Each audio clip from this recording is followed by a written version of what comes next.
Well, tomorrow night, President Joe Biden will deliver his State of the Union address. Last year, he talked about unity and coming together as a nation. This year, political analysts expect Biden to do damage control from recent scandals. Our Washington, D.C. correspondent Rachel Knapp joining us now live from the U.S. Capitol with more. Good evening, Rachel. Good evening, Mike and Eva. So political analysts believe that Biden is going to kind of tout some of these accomplishments that he and his party have done over the past year. But they also believe that he's going to use this State of the Union address as an opportunity really to kind of build people's confidence back up in the presidency following some recent scandals like the Chinese spy balloon and Biden's classified documents.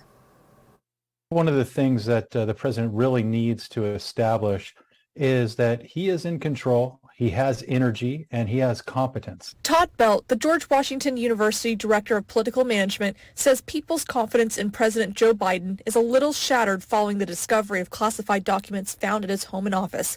Belt believes the president might not address the documents investigation, but he expects the president to make a strong case that he is still up to the task of being commander-in-chief in his upcoming State of the Union address. He's going to talk about the economy, and he's going to connect the policies that he was able to pass through the last Congress to a lot of the progress that is being made in terms of infrastructure and in terms of jobs.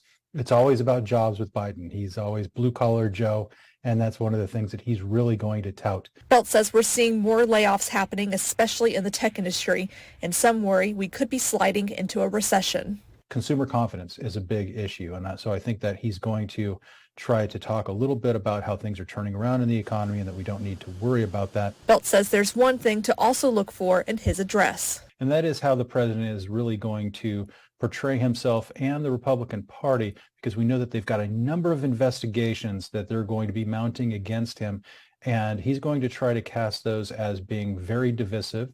Remember, one of the things that the president talked about in his State of the Union address was unity. And if he can cast the Republicans as being very divisive and really playing political games with these investigations, that can really help him.